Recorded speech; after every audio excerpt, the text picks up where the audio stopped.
When it comes to robotic vacuums, iRobot's Roomba is often synonymous with the space. The Roomba Combo 10 Max offers a range of features, including an auto-emptying dock, a mop, and the ability to wash the mop pad. But does the vacuum live up to the expectations set by the brand? Let's take a look. Starting with the design, the Roomba Combo 10 Max has a sleek matte black finish that feels more premium compared to the glossy plastic seen on competitors. The dock houses separate clean and dirty water tanks, as well as the dustbin, all accessible through a front door. However, the tanks are smaller than some competitors, which may require more frequent refills. The robot itself is slim, avoiding the bulky LiDAR scanner found on other models, relying instead on a camera and LED for navigation. While this design choice allows the vacuum to clean under furniture more easily, it compromises mapping speed and precision.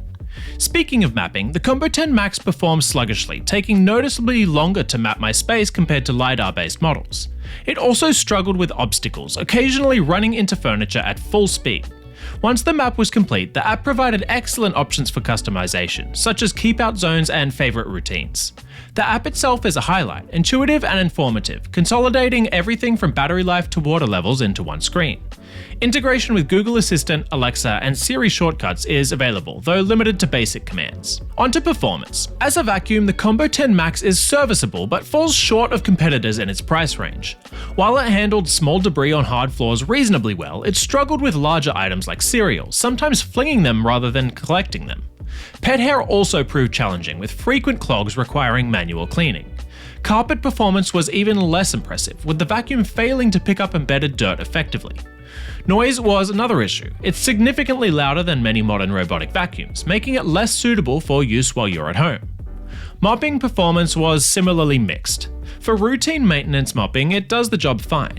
However, when faced with more substantial messes like sticky spills, the results were underwhelming. The mop's innovative design, which raises it away from carpets using arms from the top of the unit, is clever, but doesn't compensate for its overall lackluster cleaning power. Smart Scrub mode, designed for tougher messes, often took too long without yielding noticeably better results. Ultimately, the Roomba Combo 10 Max doesn't deliver enough to justify its premium price.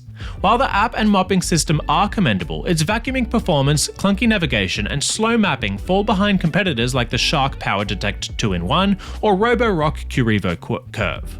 Those looking for reliable cleaning power may want to explore other options that offer better value and performance for the money. You can get the Roomba Combo 10 Max for yourself using the link in the description. Thanks so much for watching this video, and I'll see you next time.